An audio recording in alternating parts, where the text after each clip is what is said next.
자, 오늘 말씀은 히브리서 11장 20절 말씀 같이 한번 크게 읽겠습니다. 자, 시작.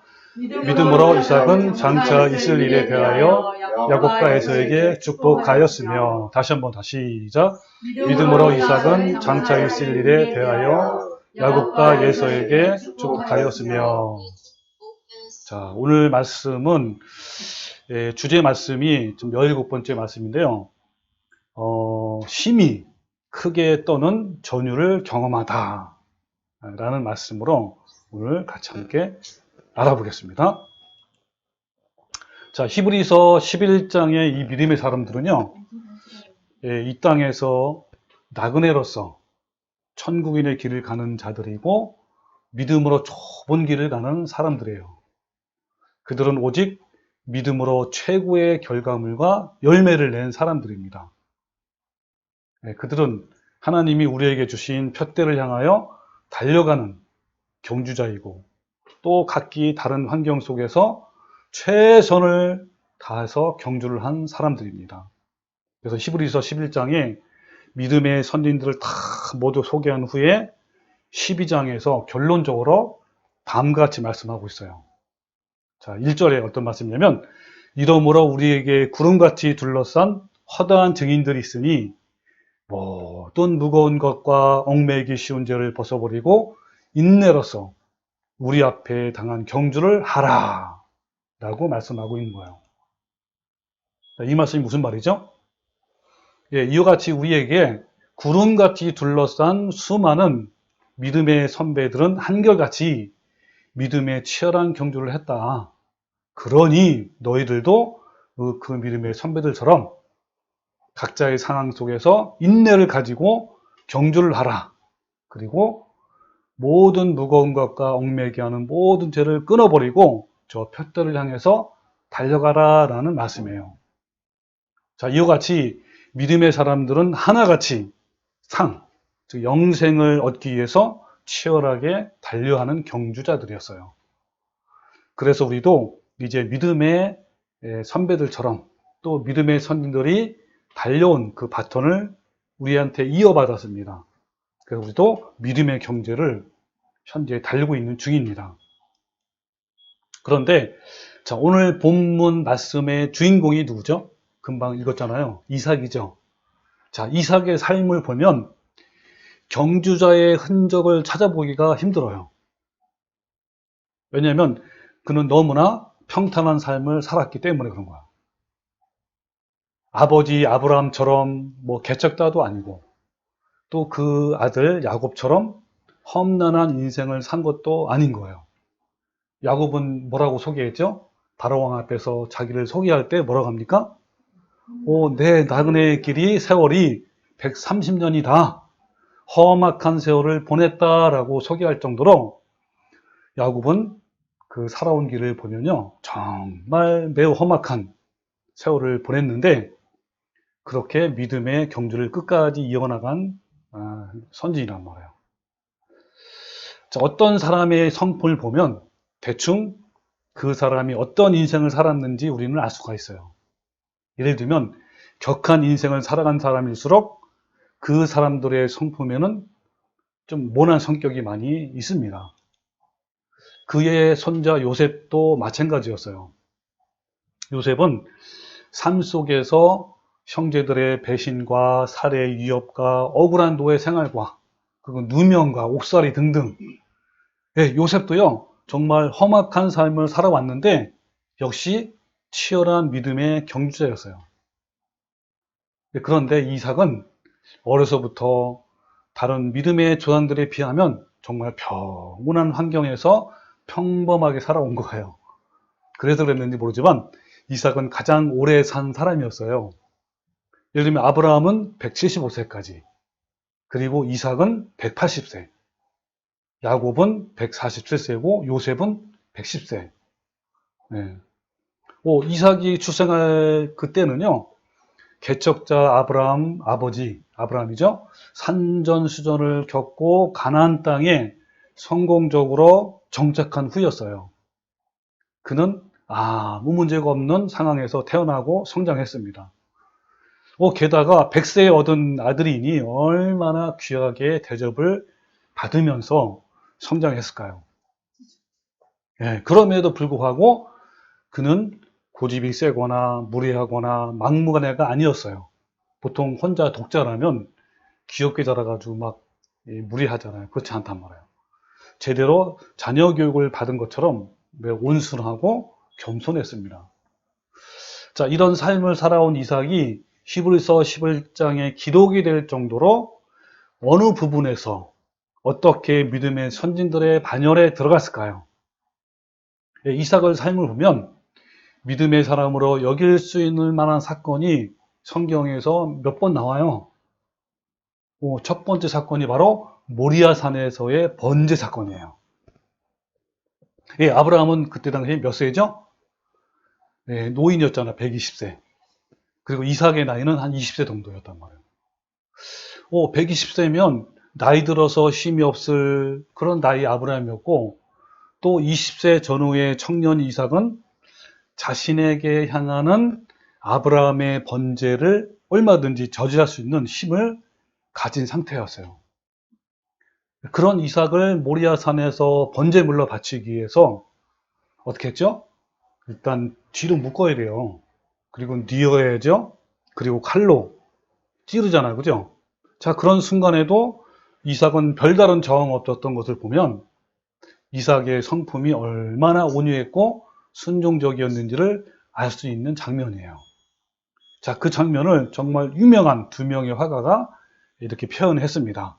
하나는 카라바조라는 화가, 또 하나는 렘브란트라는 화가 유명하잖아요.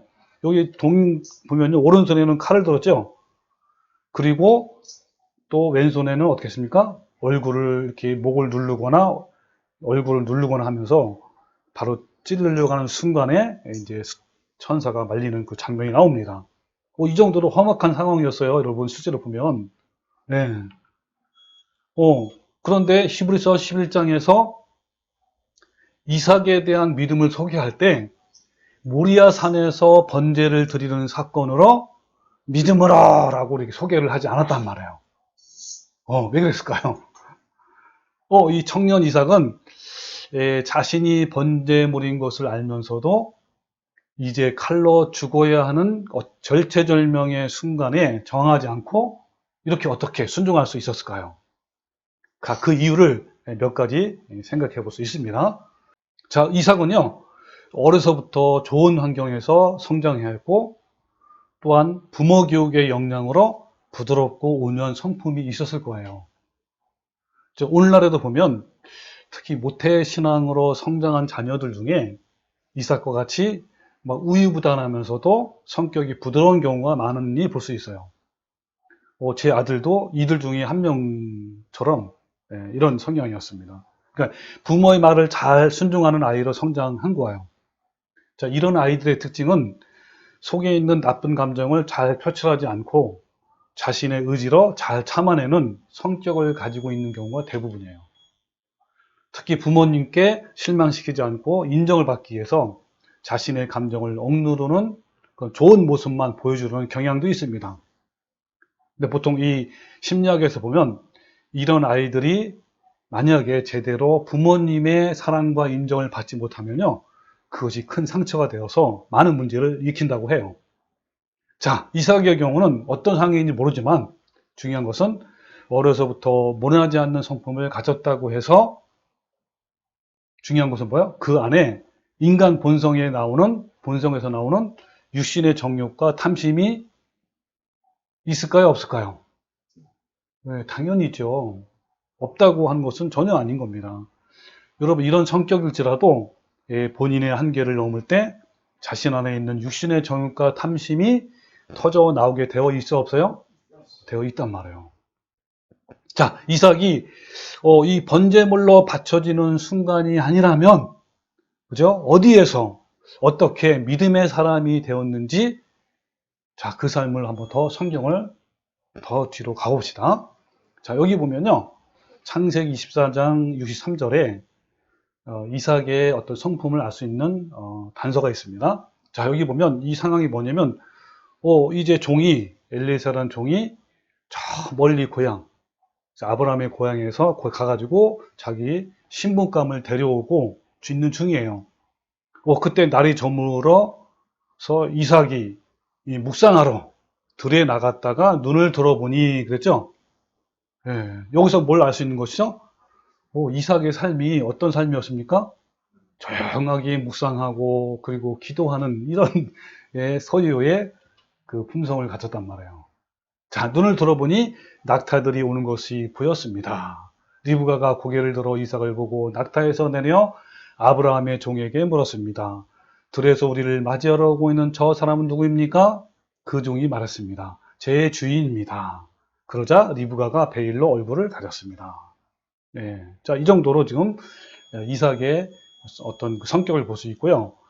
자, 이제 아브라함이 아버지가 죽었어요. 이제 혼자란 말이에요. 그죠? 혼자.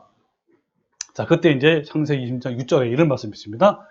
자, 이삭이 그랄에 거주하였더니 그곳 사람들이 그의 아내에 대하여 물음에 그가 말하기를 그는 내 누이라 하였으니 리브가는 보기에 아리따웠다. 어디서 많이 보던 장면이죠? 네. 아버지의 가장 그 비겁하고 믿음이 약할 때 그때 모습과 똑같아요. 예, 그러면서 예, 이렇게 했던 거. 그곳 백성이 리브가로 말미암아 자기를 죽일까 하여 그는 내 아내라 하기를 두려웠다 그랬습니다. 여러분 이 모습은 이 이삭이 믿음이 있는 상태예요, 없는 상태예요? 믿음이 없다라고 하는 것을 우리가 분명히 알 수 있는 것이죠. 자, 그러면서 그 밑에 보면요, 이삭이 거기 오래 거주하였더니 이삭이 그 안에 리브가를 껴안는 것을 블레셋 왕 아비멜렉이 창으로 내다본지라. 이에 아비멜렉이 이삭을 불러 이르되 그가 분명히 내 아들이 아내이거늘 어찌 내 누이라 속였느냐 그랬단 말이에요. 내가 어찌 우리에게 이렇게 행하였느냐 하면서 백성 중 하나가 내 아내와 동침할 뻔했도다 이렇게 한 거예요. 예, 이때 당시는 이렇게 험악한 세상이었단 말이에요. 그래서 내가 죄를 우리에게 입혔으리라. 그 아비멜렉이 이에 모든 백성들에게 명하이르되 이 사람이나 그의 아내를 범하는 자는 죽이리라 하였더라 그랬단 말이에요. 예, 여기 보면 이삭이 아직까지 그만큼 믿음이 강건한 믿음이 아니었단 말이에요. 그죠? 자, 그래서 이어서 어떤 게 나오냐면 이 사건이 나와요. 12절에. 자, 이삭이 그 땅에서 농사하여 그 해에 100배나 얻었고 여호와께서 복을 주심으로 자, 그럼에도 하나님께서 이삭에게 100배나 여호와께 복을 받았어요. 그죠? 그리고 그 사람이 창대하고 왕성하여 마침내 거부가 되어 부자가 됐단 말이에요. 되어 양과 소가 떼를 이루고 종이 심이 많으므로 블레셋 사람이 그를 시기하여 그 아버지 아브라함 때에 그 아버지의 종들이 판 모든 운물을 받고 흙으로 메었더라 그랬습니다. 너무너무 커지니까 왜 시기했단 말이에요. 그리고 우물을 다 메운 거란 말이에요. 그리고 아비멜렉이 이삭에게 뭐라고 그러냐면 내가 우리보다 크고 강성하니 우리를 떠나라 이렇게 한 거란 말이에요. 너무 위협이 되니까. 그러니까 이삭은 어때요? 가만히 아무 말 안 하고 이삭이 그곳을 떠나 그랄 골짜기에 장막을 치고 거기 거류하며 그 아버지 아브라함의 때 팠던 우물을 다시 팠으니 이는 아브라함이 죽은 후에 블레셋 사람이 그 우물을 메었음이라. 이때 당시에 이 우물은요, 그 사람들의 목숨과 같이 너무너무 중요한 거예요. 다시 팠단 말이에요. 근데 이삭의 그 우물들의 이름을 그의 아버지가 부르던 이름으로 불렀더라. 이삭의 종들이 골짜기를 파서 샘 근원을 얻었더니 그랄 목자들이 이삭의 목자와 또 다투어서 말하되 뭐라 했습니까? 이 물은 우리 것이다. 하매 이삭이 그 다툼으로 말미암아 그 우물을 에색이라 하였으며 또 다른 우물을 또 판 거예요. 봤더니 또 그들이 또 다툰 거예요. 그러면 그 이름을 신나라 이렇게 하였고 이삭이 거기에서 옮겨 또 다른 우물을 판 거예요. 그러니까 그들이 다투지 아니하였으므로 그 이름을 르봇이라 하여 이르되 이제는 여호와께서 우리를 위하여 넓게 하였으니 이 땅에서 우리가 번성하리로다 하였더라 그랬습니다. 여러분 여기에서 보면요 정말 이삭은요 어마어마한 믿음, 어디죠? 이 성품을 가진 사람이에요. 그죠? 예, 전혀, 예, 대항하지도 않고, 보복하지도 않고, 그냥, 이 당시의 우물은요, 정말 큰 재산이어서요. 이삭은 우물을 파서 물을 얻었으나, 그 아래 목자들이 빼앗기기도 면서도 불평하지 않고, 그냥 내어줬단 말이에요. 그리고 또다시 우물을 파서 빼앗겨도 내 것이라 주장하지 않고, 그냥 다 내어주고, 그저 그들과 다투기보다는 빼앗긴 우물들의 이름을 짓는 것으로 그 하나님께 그 상황을 조용히 아뢰을 뿐이었어요. 이삭은 어떠한 상황에도 다투지 않았어요. 그는 자기 것을 주장하지도 않았고 정말 특이할 정도로 온유했습니다. 그럼 황당하고 억울하고 고통스러운 일이 생기면 그냥 하나님께 그냥 말씀만 드린 거예요. 자, 그럼에도 불구하고 오늘 본문의 히브리서의 기자는 이 사건을 가지고 이삭의 믿음을 소개하지 않은 거예요. 예, 이렇게 아름다운 성품을 가진 이 상황을 히브리서에서는 왜 믿음으로 소개하지 않았을까요? 앞에서도 보았지만 이 당시만 해도 이삭은 자신의 아내를 누이라고 속일 정도로 아직 성숙한 믿음이 아니었음을 우리가 알 수 있었어요. 아버지 아브라함이 비겁함과 불신앙으로 자기 아내를 누이라고 속였던 것처럼 이삭도 하나님에 대한 굳건한 믿음이 없었기 때문에 두려움 속에서 자신의 아내를 누이라고 속인 거예요. 그렇다면 이 우물의 사건에서 볼 수 있었던 이삭의 온유하고 부드럽고 겸손하고 양보하는 성품은 무엇일까요? 이삭의 이런 성격은요, 하나님 앞에서 이 다루심을 받아가지고 자아를 죽여서 이렇게 이렇게 성품이 바뀐 것보다는 타고난 성격이거나 아까 어려서부터 신앙교육을 잘 받아왔거나 아니면 당시에 그럴 사람들에 의해 큰 해를 받을까봐 죽을까봐 두려워서 그냥 이렇게 하지 않았나라는 생각을 우리가 할 수 있는 것이죠. 여러분 어떤 사람이요 믿음으로 치열한 싸움을 한다, 믿음의 경주를 한다라고 한다는 것은 타고난 온유한 성격이나 또는 어려서부터 환경의 영향 때문에 가지고 있었던 부드러운 성격을 말하는 것이 아니죠. 자, 그렇다면 이삭은 어떤 사건으로 어떤 계기로 믿음의 경주를 했다는 것일까요? 이 부분에 대해서 히브리서는 본문 말씀에 뭐라고 기록되어 있죠? 믿음으로 이삭은 장차 있을 일에 대하여 야곱과 에서에게 축복하였으며 라고 했잖아, 그죠?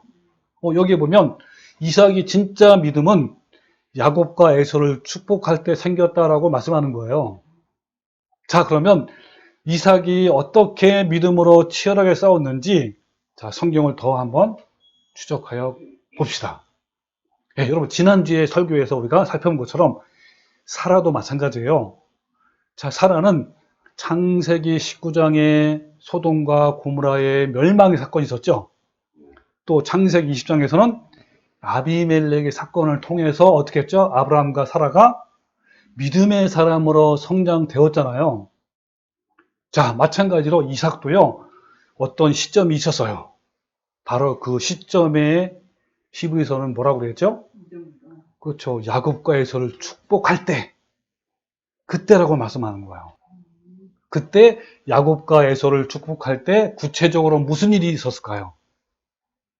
네? 이삭은요, 하나님을 아는 온유한 사람이었지만 영의 눈이 열린 사람은 아니었단 말이에요.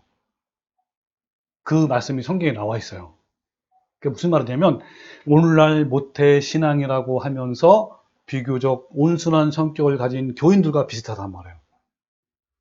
정도의 차이는 있지만 모태 신앙을 가진 교인 대다수는요, 영적으로 잠긴 눈을 갖고 있어요.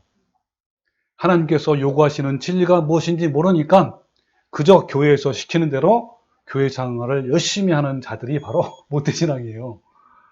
그럼에도 불구하고 진리의 눈을 뜨지 못한 채 여전히 천국인의 경주를 시작하지 못하는 경우가 많아요. 두렵고 떨림으로 구원을 이루라는 진리를 모르고 그냥 그 자리에 남아있는 이삭과 같은 사람들이 오늘날에도 굉장히 많단 말이에요.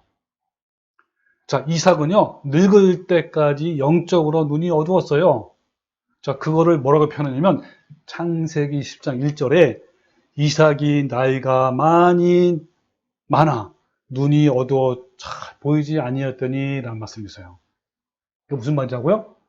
이삭이 나이가 많아서 눈이 어두워서 잘 보지 못한다 라는 말씀인데, 이 말씀은 이삭의 육신의 눈이 어두운 것을 빗대어서 영적 어두움을 잘 드러낸 표현이에요. 그게 뭐예요? 그의 평탄한 삶이 오히려 진리를 가리게 된 거예요. 여러분, 성경에 보면요, 육신의 눈이 어두운 것을 빗대어서 영적 어두움을 표현하는 경우가 성경에서 여러 번 나와요. 자, 그 몇 번 볼까요? 한번요. 사무엘상 3장 1절에 보면 여기 어릴 때 사무엘이 나와요. 그리고 이 어릴 때 사무엘이 어디서 지내냐면 에일리 제사장 집에 거하면서 살았단 말이에요. 이때 당시에 이 에일리 제사장이 있을 때 이스라엘 민족이 굉장히 어떤 상황이었죠? 신앙적으로 어두움에 있었단 말이에요. 왜? 누가 어두웠기 때문에 그럴까요? 바로 에일리 제사장이 영적으로 굉장히 어두웠어요. 자, 그 표현이 나온 건데, 자, 아이 사무엘이 엘리 앞에서 여호와를 섬길 때에는 여호와의 말씀이 희귀하여, 이 말씀이 깨달음이 말씀이 없을 정도로 희귀해서 이상이 흔히 보이지 않았더라 그랬단 말이에요. 그러면서 에일리의 눈이 점점 어두워가서 잘 보지 못하는 그때에 그랬단 말이에요. 자, 이 말씀이 뭐냐면요, 육신의 눈을 빗대어서 영적 어둠이, 그죠? 그걸 나타내는 말씀이란 말이에요. 그러면서 그때 그가 자기 처소에 누웠고 하나님의 등불은 아직 꺼지지 아니했으며 사무엘은 하나님의 궤에 있는 여호와 앞에 누웠다라고 이렇게 말씀하고 있습니다. 그러니까 이 나이 든 이 엘리 제사장보다 누구의 눈이 더 영적인 눈이 띄어진 거예요? 사무엘, 아주 어린 사무엘의 눈이 띄어졌단 말이에요. 자, 그것처럼 모세도 이렇게 표현했는데 신명기 34장 5절에 이에 여호와의 종 모세가 여호와의 말씀대로 모압 땅에서 죽어 벳볼 맞은편 모압 땅에 있는 골짜기에 장사되었고 오늘까지 그의 묻힌 곳을 아는 자가 없느니라 하면서 모세가 죽을 때 나이가 120세였다 그랬어요. 그러면서 뭐라 하냐면 그때 그의 눈이 흐리지 아니하였고 기력이 쇠하지 아니하였다라고 했어요. 이 말은 뭐냐면 눈이 흐리지 않았단 말은 영적으로, 그죠? 눈이 띄었단 말이에요. 예, 영적으로 정말 믿음이 성장했다 그 말이에요. 그리고 영적으로도 굉장히 강했다라고 말 표현을 기력이 쇠하지 아니했다라고 표현한 거예요. 여러분, 이삭이 영적인 눈이 멀었잖아요. 그러니까 어떤 결과가 나타났는지 여러분 창세기 20장 1절에 보면 알 수가 있어요. 자, 이삭의 나이가 많아 눈이 어두워 잘 보지 못하였더니 그랬죠. 이것이 뭐라고요? 영적 어둠이, 영적인 눈이 어두웠단 말이에요. 그래서 맏아들 에서를 불러 이르되 내 아들아 하매 그가 이르되 내가 여기 있습니다 하니 이삭이 이르되 내가 이제 늙어 오늘날 죽을는지 알지 못하니 그런즉 내 기구 곧 화살통과 활을 가지고 들에 가서 나를 위하여 사냥하여 내가 즐기는 별미를 만들어 내게로 가져와서 먹게 하라 그랬죠. 내가 죽기 전에 내 마음껏 내게 축복하리라 그랬습니다.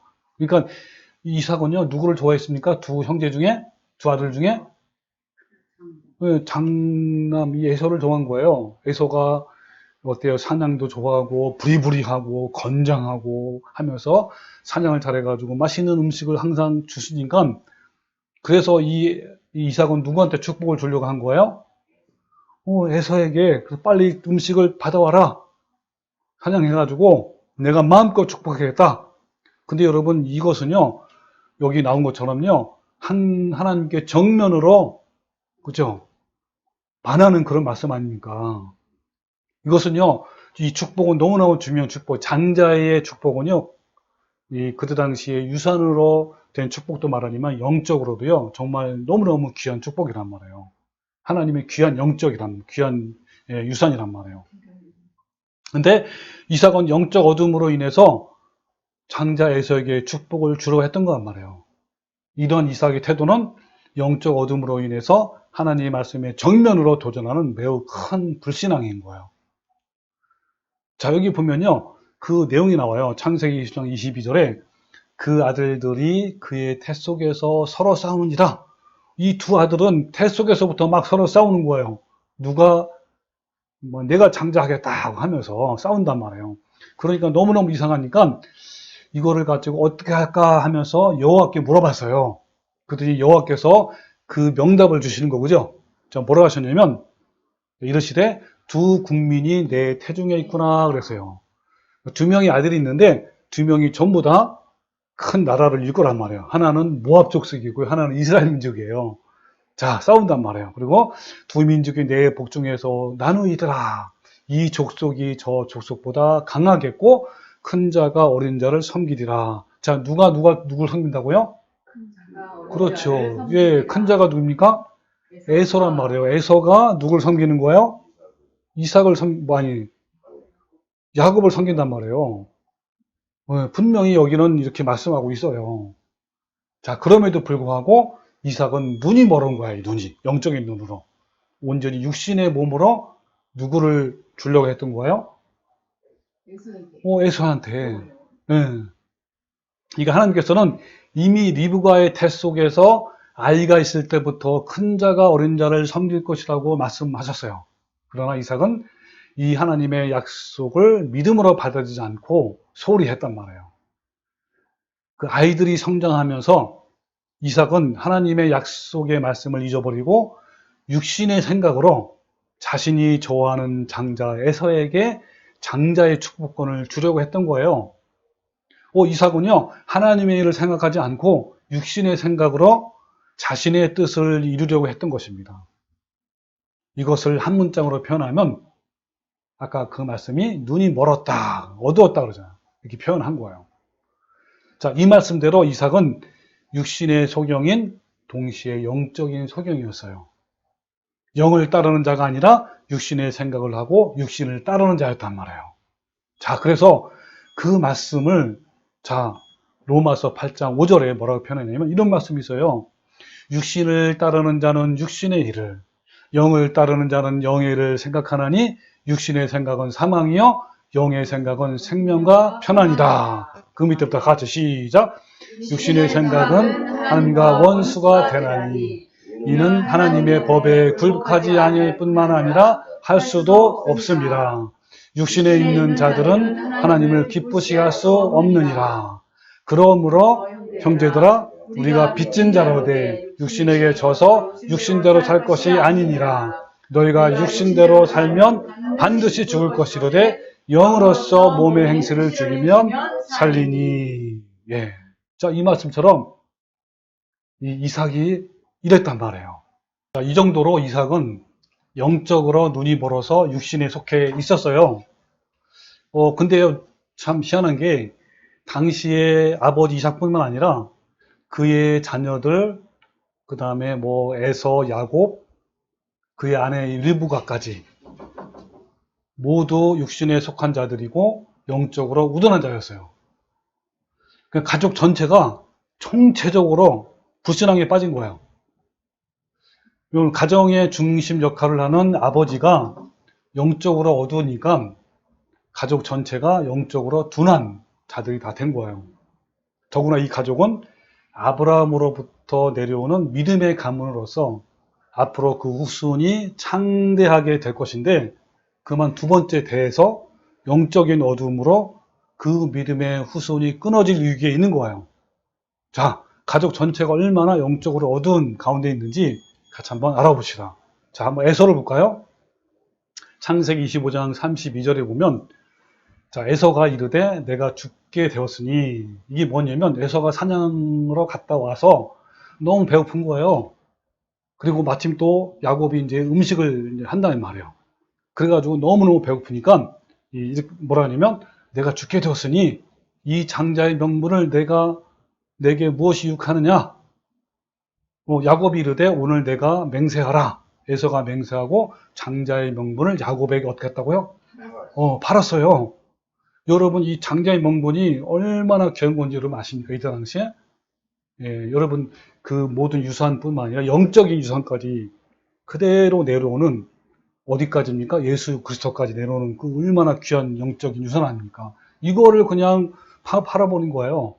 그러면서 야곱이 떡과 팥죽을 에서에게 주매 에서가 먹으며 마시고 일어나 갔으니 뭐라 했죠? 에서가 장자의 명분을 가볍게 여겼다 그랬죠? 이 말씀을 히브리서 기자는 뭐라 했냐면 12장 16절에 한 그릇 음식을 위하여 장자의 명분을 판 에서와 같이 뭐라고요? 망령된 자가 없도록 살피라. 이거를 뭐라고 표현하냐면 망령된 자라고 표현한 거예요. 이거는 정말 해서 안 될 일을 한 거란 말이에요. 너희가 아는 바와 같이 그가 그 후에 축복을 이어받으려고 눈물 흘리며 구하되 버림바가 되어 회개할 길을 얻지 못하였다 그랬습니다. 여러분 창세기에 나오죠? 이후에 나에게도 더 축복해달라고 남아있는 거 달라고 그렇게 애원했는데 됐어요 안 됐어요? 안 되단 말이에요. 여러분 이 에서의 믿음과 영적인 상태를 알 수 있는 내용 아닙니까? 영적인 가치를 귀하게 생각하지 않는 사람이고 하나님 앞에서 영적으로 망령된 사람이라는 것을 우리는 분명히 알 수가 있어요. 자, 그 다음에 리브가는 어떻죠? 자, 20장 5절에 이삭이 그의 아들 에서에게 말할 때에 리브가가 들었어요. 그죠? 뭐냐면 에서한테 빨리 찬양해 와서 나한테 별미를 달라. 내가 축복을 다 주겠다 그랬잖아요. 이걸 들은 거예요. 누가? 리브가가. 근데 리브가는 누굴 좋아해? 야곱을 좋아하고 또 아마 기억했을 거예요. 야곱한테 축복을 해줬는데 왜 에서한테 주냐 하면서 이제 뭐라냐면 리브가가 그의 아들 야곱에게 이렇게 얘기했어요. 그런즉 내 아들아 내 말을 따라 내가 내게 명하는 대로 염소 떼에 가서 거기서 좋은 염소 새끼 2마리를 내게로 가져와라. 그럼 내가 그것을 다 요리해가지고 너는 아버지께 갖다 드리면서 그가 죽기 전에 내게 축복하기 하시기 위해서 잡수시게 하라 그랬단 말이에요. 예. 여러분 뭡니까? 리브가의 행동은 어떻죠?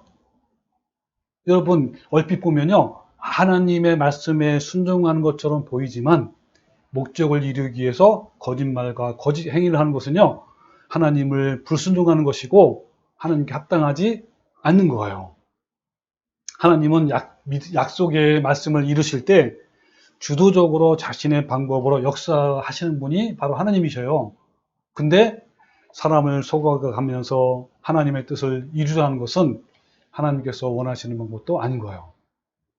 이런 불의한 방법으로 하나님의 일을 하는 것은 사탄의 방법이고 사탄의 일을 하는 것과 똑같은 거예요. 그 리브가는 하나님의 사역에 의욕에 넘쳤지만 하나님의 방법이 아닌 자신의 뜻대로 자신의 정욕과 탐심으로 이런 일을 이루려고 했던 거예요. 이 어머니의 거짓을 듣고 그 아들 야곱은 어떻게 했을까요? 아니 야곱이라도 좀 안 됩니다 어머니 하면서 이렇게 할 텐데 똑같이 그 일에 동참을 한 거예요. 자 볼까요? 자 27장 18절에 야곱이 아버지에게 나가서 내 아버지야 아버지 부른 거예요. 그러니까 내가 여기 있노라 그랬죠. 그죠? 내 아들아 너는 누구냐? 그러니까 뭐랬어요? 이 야곱이 나는 아버지의 맏아들 에서입니다 하는 거예요. 아버지께서 내게 명하신 대로 내가 가져왔습니다. 이 별미를 가져왔어요. 그런 거예요. 그러면서 일어나 앉아서 내가 사냥한 고기를 잡수시고 아버지 저에게 마음껏 축복해 주세요. 이렇게 한 거란 말이에요. 가만히니까 이삭이 약간 이상한 거야. 그래가지고 뭐라 했어요? 이삭이 그의 아들에게 이르되 내 아들아 내가 어떻게 이같이 속히 잡았느냐? 그런 거예요. 그러니까 뭐라 했어? 그가 이르되 아버지 하나님께서 나로 순조롭게 만나게 하셨습니다. 그렇게 대답한 거예요.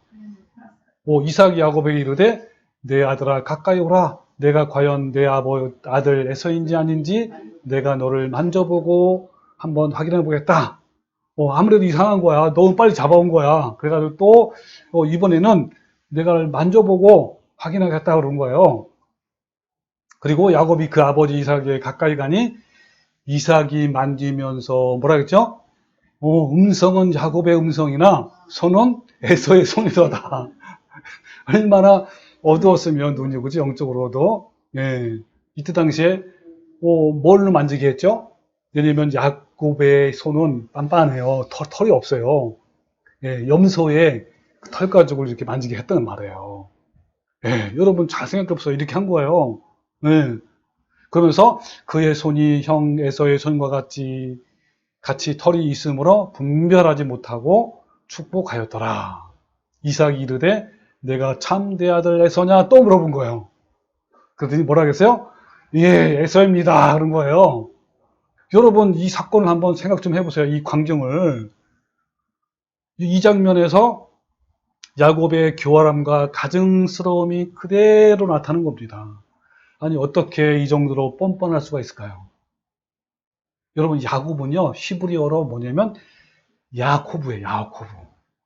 이거는 어떤 의미냐면 발 뒤꿈치를 잡은 자 또는 속이는 자라는 의미로 이름을 진 거란 말이에요. 그러니까 야곱은 태중에서 태어날 때부터 남을 이기기 위해서 잡는 자이고 속이는 자였단 말이에요. 야곱도 속이는 데는 익숙했지만 야곱보다 더 속임수에 능한 자가 있어요. 누군지 아세요? 외삼촌 라반이에요. 예, 근데 이 외삼촌 라반이 야곱을 18년 동안이나 속이면서 종으로 부린 거예요. 그래서 뭐 서로 속고 속이는 가운데 마침내 야곱이 삼촌 라반을 속여서 자신의 전 재산을 가지고 야밤 도주를 하는가 하면 또 이걸 잡으려고 도망가는 야곱을 잡으려고 막 추격도 하고 거기서 또 뭘 훔치고 드라빔을 훔치고 막 이랬잖아요. 등등. 정말 막장 드라마 같지 않습니까? 이런 상황이었어요. 여러분 원래의 약속의 말씀은 아까 우리 읽은 것처럼 그렇죠? 큰 자가 어린 자를 섬기리라 그랬잖아요. 여러분 이것이 하나님의 계획입니다. 여러분 하나님의 계획을 누가 바꿀 수 있겠어요? 그래서 여러분 잠언서 16장 9절에 사람이 마음으로 자기의 길을 계획할지라도 그의 걸음을 인도하시는 분은 여호와시니라. 맞습니다. 결코 하나님의 말씀은 변하지 않는 거예요. 역사의 주관자이신 주님께서는 말씀하신 대로 그대로 이루시는 분이 바로 우리 하나님이세요. 어떻게 사람으로 인연을 바꾸겠습니까? 자, 여기서 이삭이 충격을 받는 장면이 나와요. 자, 30절에 이삭이 야곱에게 축복을 다 마쳤단 말이에요. 그리고 야곱이 그의 아버지 이삭 앞에 나갔어요. 그죠? 근데 바로 누가 들어왔어요? 에서가 이제 사냥해가지고 음식을 맛있게 해가지고 들어온 거예요. 그리고 그가 별미를 만들어 아버지 가지고 와가지고 아버지 일어나서 이제 이 아들이 잡은 이 맛있는 고기를 잡수시고 내게 마음껏 축복해 주세요. 이렇게 한 거예요. 그랬더니 아버지 이삭이 너가 누구냐? 그런 거예요. 대답하기 이르되 나는 아버지 아들 곧 아버지의 맏아들 에서입니다. 라고 한 거예요. 이때요 이삭이 떨었어요. 근데 그냥 떨은 게 아니고 크게 떨었대요. 크게 떤 것도 아니고 심히 크게 떨었대요. 여러분 이삭이 얼마나 큰 충격을 받았으면요 심히 크게 떨었다고 했을까요? 그래가지고 이삭이요 잠시 머뭇거리는 거예요. 아니 도대체 이게 뭔가 큰 충격을 받은 거야. 막 심히 떨었으니까. 그리고 그때 알았어요. 그때 하나님의 약속의 말씀을 떠올린 거란 말이에요. 그러면서 뭐라 그러냐면 사냥한 고기를 내게 가져온 자가 누구냐? 내가 오기 전에 내가 뭐 다 먹고 그를 위하여 축복하였은즉 그가 반드시 복을 받을 것이다. 이런 대답을 한 거예요. 충격을 받고. 여러분 바로 이때 그러니까 이삭이 심히 크게 떨었다 그러잖아요. 그건 두려워서 떨은 거예요. 왜 이삭이 두려워서 떨었을까요? 배신감 때문일까요? 아니면 가정의 불화를 예감했기 때문일까요? 자, 이 부분에 대해서 이 아더 핑크 목사라는 사람이 이렇게 말했어요.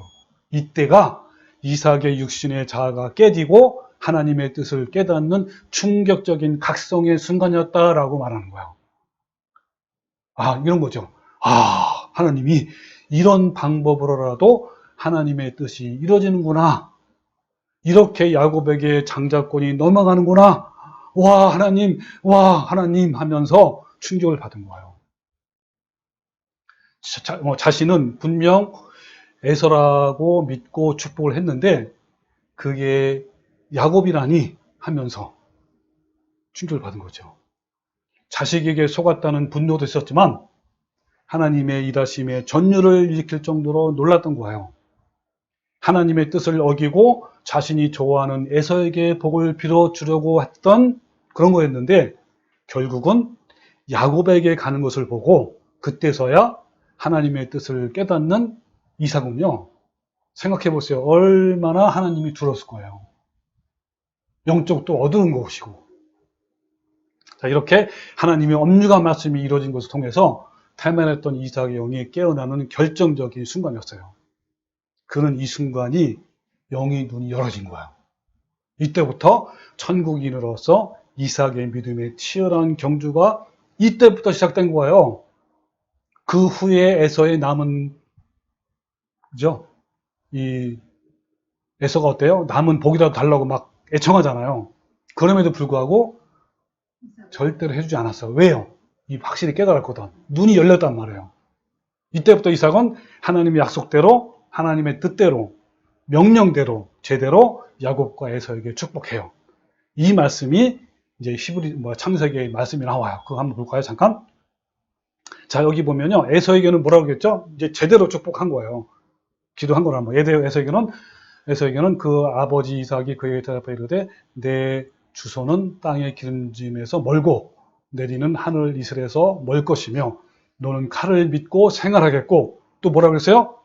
내 아우를 섬길 것이다 라고 제대로 했지 않았어요? 했던 그 다음에 또 야곱에게 뭐라 했냐면 28장 1절에 이삭이 야곱을 불러 그에게 축복하고 또 당부해 이르되 너는 가나안 사람의 딸 중에서 아내를 맞이하지 말고 일어나 밧단 아람으로 가서 내 외조부 부두엘의 집에 이르러 거기서 내 외삼촌 라반의 딸 중에서 아내를 맞이하라 그랬죠. 그러면서 전능하신 하나님이 내게 복을 주시어 내가 생육하고 번성하게 하여 내가 여러 족속들을 이루게 하시고 아브라함에게 허락하신 복을 내게 주시되 누구한테? 야곱에게 그죠? 주시되 너 함께 내 자손에게도 주사 하나님이 아브라함에게 주신 땅 곧 내가 거래하는 땅을 내가 차지하게 하시기를 원하노라 그랬단 말이에요. 여러분 이때 이 제대로 지금 전신이 번쩍 들고 영의 눈이 열려서 제대로 축복한 거 아닙니까? 네, 히브리서 기자는요 이 본문 말씀에서 이삭이 이 순간에야 비로소 믿음으로 했다고 말씀하는 거예요. 그러니까 이삭이 자신을 번제로 드릴 때 순종하는 사건이 믿음으로 일어난 사건이 아니라 그리고 이삭이 순종하는 마음으로 우물을 팠던 사건이 믿음으로 말미암은 것이 아니라 바로 하나님의 뜻대로 자녀에게 축복하는 이 순간이 진정으로 믿음으로 일어난 사건이라고 말하는 거예요. 믿음이라는 것은요, 내 뜻을 하나님 앞에서 완전히 내려놓고 포기하고 오직 하나님의 뜻을 순종하는 것이 바로 믿음이라는 거예요. 그러니까 자신이 생각하기에 인간적으로 보면 이 길이 옳다고 판단이 될지라도 과감하게 내려놓고 오직 하나님의 약속의 말씀을 순종하는 것이 바로 뭐예요? 믿음이에요, 믿음. 하나님의 약속의 말씀을 귀중히 여기고 그것을 구하고 그것을 이루는 삶을 사는 자에게 하나님의 생명을 주시는 것이 하나님의 뜻인 거예요. 그러니까 하나님의 영적인 유산을 귀중히 여기고 그것을 사모하는 야곱에게 영생을 주는 것이 마땅한 것이고요. 반대로 영적인 가치를 귀하게 생각하지 않고 한 그릇 음식을 위하여 장자의 명분을 판 망령된 자, 즉 에서에게 영원한 멸망으로 갚아준 것이 하나님의 뜻이고 합당한 것이에요. 이삭은 영적으로 눈이 멀어서 하나님의 뜻대로 아니라 자신의 생각으로 내려오는 전통으로 장자에게 하나님의 귀한 유산을 물려주려고 했던 거예요. 그러나 이렇게 하는 것이 하나님을 정면으로 부정하는 것이기 때문에 이걸 깨달은 것이죠. 깨닫고 나서 이삭이 얼마나 두려움이 전율하면서 마음이 떨렸을까요? 이삭은 이 순간을 어떻게 해요? 뭐라고 표현했죠? 심히 크게 떨었다라고 했는데 저는요 이삭의 마음을 충분히 공감하고 이해가 돼요. 왜냐하면 저도 이런 경험을 했기 때문에 그래요. 이삭이 수십 년 동안 하나님의 뜻을 하나님을 알고 믿고 뭐 예배를 드리고 순종하면서 살았다고 하지만 자신의 뜻대로 믿어왔던 것처럼 저도요 수십 년 동안 열심히 제 나름대로 신앙생활을 해왔다고 뭐 자부해왔지만 어느 날 내 뜻대로 살아왔던 것을 깨닫는 순간 그때 저도요 심히 크게 떨렸어요. 아, 내가 지금까지 잘못 믿었구나. 이대로 주님이 오시면 나는 꼼짝없이 영원한 멸망이구나. 이걸 깨닫고요. 저는 큰 충격받아가지고 한동안 정신이 나간 적이 있어요. 저도 이삭처럼 점점점 나이 들면서 진리를 깨닫게 된 것이고요. 진짜 믿음으로 살게 된 거예요. 이삭의 이때의 나이는요, 150세였어요. 나이도 많아, 기력도 쇠하고, 눈도 어두운 거예요. 그러나, 말씀 앞에서의 충격으로 심히 두려웠던 이후에 30년을 더 살았어요. 이후부터 이삭의 나머지 30년 삶은요, 하나님을 온전히 순종하는 믿음의 삶을 사는 거예요. 그 하나님은 이삭에게 경주자로서 30여 년을 더 기회를 주신 거예요. 이삭의 믿음과 영적인 눈은요, 황혼에 열렸어요. 150세까지 자신의 삶이 소경이었다라는 것을 깨닫는 이삭은 느금하게 영적인 눈을 뜨게 된 거예요. 그러니까 그 전까지는 해도 하나님 믿고 뭐 알고 기도하고 예배한다고 했지만 그는 영적인 눈이 감긴 자였단 말이에요. 말 그대로 육신대로 살았고 영의 눈이 어두웠어요. 그러나 육신적인 것들이 무너진 후에 진짜 믿음에 살게 되었고요. 결국 믿음의 선진들의 반열에 들게 된 거란 말이에요. 이삭처럼 여러분 심히 떠는 이 순간이 와야 하는 거예요. 내가 알고 있던 방식이 아닌, 그런 신앙이 아닌, 내가 믿어왔던 그 믿음이 아닌 말씀의 눈이 뜨는 순간이 와야 하는 거예요. 발견하는 순간에 심히 떨림이 와야 하는 거예요. 그 순간 천국인으로 발걸음이 시작되는 거예요. 여러분은 어떠신가요? 여러분 그 순간이 있어요? 저도요 심히 떨었던 그 순간부터 이제까지 진짜로 믿음의 경주를 해왔어요. 이삭에게 30년이라는 시간을 주셔서 믿음의 경주를 하시게 하신 것처럼 저에게도 그 기회를 주신 것에 대해서 하나님께 얼마나 감사한지요. 이 감사의 은혜가 너무 커서 영원히 감사 찬양을 드려도 못 갚는 한없는 하나님의 은혜인 거예요. 아멘. 저는 저를 향하신 이 하나님의 사랑과 은혜 때문에 저는요 지금도 살기도 하고 죽기도 하고 그런 거예요. 얼마나 시간이 될지 모르지만 이제 저에게 남은 이 모든 삶을 내 뜻대로 내가 원하는 대로 내 소망과 내 꿈대로 내 성공과 내 만족을 위해 사는 것이 아니라 히브리서 11장의 믿음의 선지자들처럼 나그네의 삶을 살기로 저는 원하는 거예요. 저는 요즘에 히브리서 11장의 믿음의 선배들의 삶을 묵상하고 그 메시지를 전파하면서 정말 저는 요즘에 많은 걸 깨달아요. 지난번에 저는 설교에서 철저히 나그네의 삶을 살아간 뇌갑 족속의 삶을 소개한 적이 있어요. 기억나십니까? 네. 네. 이 뇌갑 족속은요, 이 땅의 소망을 갖지 않고 오직 나그네로서의 하늘의 소망을 두기 위해서 일부러 텐트에서 생활을 한 거란 말이에요. 평생 동안. 그리고 입에 포도주를 대지 않았고요. 이 땅에 정착하는 것을 금하기 위해서 씨를 파종하지 않았을 뿐만 아니라 씨조차 소유하지 않은 거예요. 이들은 하나님을 사랑한 마음으로 조상 대대로 1000년 동안 하나님께만 소망을 두기 위해서 실제적으로 삶을 통해 실천한 믿음의 선배예요. 저는요, 이들의 삶을 배우고 메시지를 전하면서도 이렇게 살지 못하는 나 자신이 때로는 부끄러웠어요.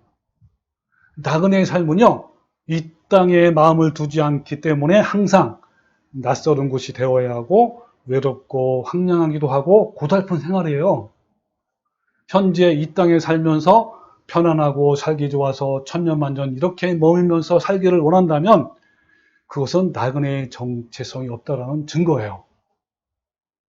모든 시대에서 믿음의 사람들은 다 나그네로 살았어요. 그러므로 나그네라는 단어는요, 우리가 진짜 성도로 살고 있는지 가짜 성도인지 판별할 수 있는 시금석이에요. 그런데 저는 이 말씀을 준비하면서 이 편한 아파트에서 너무 편안하고 안락한 생활을 하고 있으면서 실제 삶이 아닌 마음속으로 이 상상 속에서만 나그네의 척박한 삶을 사는 거예요. 네. 저는 현재요, 이런 환경 속에서 뇌갑작스처럼 나그네로 실천하는 삶이 무엇일까? 저는 곰곰이 생각도 해봤어요. 그러면서 저는 하나님의 사랑과 그 은혜에 감격해서 다음과 같은 마음으로 주님께 저는 고백을 올려드리긴 했어요. 뭐냐면, 주님, 저는요, 진정으로 뇌갑작스처럼 살기를 원합니다. 이 땅의 만족함을 누리는 삶이 아니라 온전히 하나님만 바라보며 살기 위해서 이 땅에서는 일부러 불편한 삶을 살다간 뇌갑족속처럼 믿음의 또 선지들처럼 주님 살기를 원합니다. 네, 이런 기도를 저는 종종 하곤 했어요. 그런데 이상만큼은 아니지만 갑자기 깨달음의 전율이 저를 스쳐 지나갔어요. 여러분, 그것이 무엇인지 지금부터 제 간증을 하겠습니다. 여러분, 현재 한국에서 모든 가족들이 바라는 로망이 무엇인지 아세요? 그것은 바로 한국 사람이라면 공감이 되는 영원한 소망인 보금자리 아파트를 갖는 거예요. 아니, 얼마나 갖고 싶었는지요. 요즘요, 20, 30대 신혼 부부들이 영끌까지 해서 보금자리를 얻으려고 하는 거예요. 이 보금자리라는 이 단어는요, 이름 잘 생각해 보세요. 꿈에도 소원인 현대 우리 한국 사람들에게 너무 잘 어울리는 단어예요. 보금자리. 예. 여러분, 인류 역사가 6,000년 동안 이어오는 동안요, 가장 편안하고 안락한 주거가 바로 현지 아파트라고 그래요. 모든 생활 편리가 갖추어진 아파트 생활은요, 조선시대의 궁궐에 있는 왕보다 더 편안한 생활이라고 할 정도로 합니다. 그래서 그런지 이 편한 세상이라는, 그죠? 아파트 이름도 있어요. 요즘 도시에 살면서 이 아파트 한 채는 필수라는 말이 있을 정도예요. 그러다 보니까 이 아파트가 없어서 전월세로 전전긍긍하면서 떠돌이 삶을 사는 사람들은요, 이사할 때마다 많이 서러워요. 네. 괜히 아는 사람을 만나면 창피하기도 하고 서럽기도 하고 질을 못 피는 그런 현상이 오늘날 현상이에요. 저도 이 중에 한 사람이에요. 네, 저는 젊을 때 대출을 받아서 서울에서 아파트를 분양받아서 살아오다가 대출 이자가 매년 매달마다 나가는 것을 보고 아까워서 아파트를 팔고 경기도 변두리에서 전세로 살고 있어요. 네, 서울보다 지방은 더 싸니까 이 전세로 살다가 여건이 되면 더 좋은 아파트를 살려고 저는 생각했던 거예요. 그런데 계속 집값이 오르니까 다시 아파트를 산다는 것이 쉽지 않는 거예요. 그러다 보니까 저는 말 그대로 전월세로 살아가야 하는 신세가 된 거예요. 2년마다 이사하게 되면요, 어떻죠? 네, 그때마다 마음이 서글프기도 하고 때로는 서럽기도 하죠.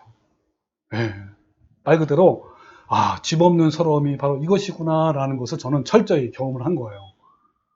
더군다나 나이가 점점 들어가면서 보금자리 하나 없이 떠들이로 사는 내 신세를 주위 사람이 알까봐, 또 때로는 친척이나 친구분들이 저희 집을 방문했을 때 내 집이 아닌 것을 알게 될까봐 조바심 나기도 했어요. 근데 진리를 알고 난 이후부터는 이런 마음이 덜했지만 이사 때가 가까우면 자꾸만 그런 생각이 떠오르곤 한 거예요. 그런데 지금 이사 때가 저에게 온 거예요. 그리고 동시에 저는요, 히브리서 11장에서 진짜 나그네의 삶을 살았던 믿음의 선배들을 연구하고 묵상하고 설교를 하고 있는 거예요. 나도 믿음의 사람 선진들처럼 진짜 나그네의 삶을 하고 싶은데 도대체 현 상황에서 나는 어떤 삶을 살아야 나그네의 삶을 사는 것인지를 생각하다가 이삭처럼 심히 크게 떠는 전율을 경험한 거예요. 아, 정말 보금자리가 없는 내 삶이, 내 현실이 바로 나그네의 삶인 거예요. 앞으로 돈을 더 벌어가지고 더 좋은 아파트를 분양받아야지라는 소망만 포기한다면 현재 내 삶이 바로 나그네의 삶인 것을 깨닫고요. 얼마나 놀라고 또 감사한지요. 네. 이 도시 생활하면서요, 정말 나그네의 삶을 경험하는 것은 바로 전 월세로 사는 거더라고요. 네. 아니, 서글프고 처량한 신세 타령이 이제 감사의 눈물로 변한 거예요.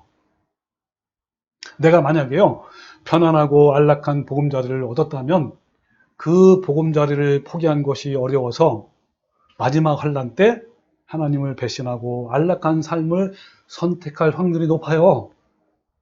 왜냐면요, 마지막 환난 때 우리는요, 내 재산을 지키고 안락한 삶을 살면서 짐승의 표를 받고 짐승을 숭배하거나 또는 내 재산과 안락한 삶을 모두 빼앗기고 주님을 따를 것인지 둘 중에 하나는 선택을 해야 되는 거예요. 그렇죠? 마치 롯의 처가 소돔과 고모라 성에 쌓아놓은 재물을 포기하지 못함으로 멸망을 당한 것처럼 이 땅의 재물과 안락한 삶을 추구한다면요, 누구든지요, 영적으로 눈이 멀 수가 있어요. 보금자리가 없기 때문에 내 소망이 오로지 하나님 나라에 두게 되는 것을 저는 경험을 하게 된 거예요. 저는 보금자리가 없기 때문에 언제든지 미련 없이 마지막 환난 때 모든 것을 쉽게 포기하고 주님만 따를 준비가 되어 있는 거예요. 이처럼 내 마음의 눈, 영적의 눈이 열리니까 나는 정말 하나님께 진정으로 감사를 드릴 수가 있었어요. 근데 더 놀라운 것은요, 이 모든 과정을 하나님이 인도하셨다는 걸 저는 깨달았어요. 저는요, 지금까지 살아오면서 많은 돈을 모을 수 있는 기회가 종종 있었는데 그 모든 좋은 기회를 놓치고 항상 손해를 봤어요. 그래서 좋은 아파트를 분양받을 기회가 저는 없었어요. 그동안 손해 본 것을 생각하면요, 어떤 때는 정말 깊은 슬픔과 억울함에 빠져서 잠을 못 이룰 때가 종종 있었어요. 그런데 이 모든 것이 우연히 일어난 사건이 아니라 하나님이 직접 개입하셔서 돈을 모으는 것을 다 막으신 거예요. 네. 예수님이 여러분 공생의 기간에 어부인 베드로가 밤새도록 그물을 던졌으나 물고기 한 마리도 못 잡은 상태에 있었던 거 기억하시죠? 그때 예수님이 새벽에 나타나가지고 베드로에게 그물을 깊은 곳에 던져라 라고 명령했어요. 그 말씀에 순종하자 그물이 찢어질 정도로 물고기에 잡힌 거예요.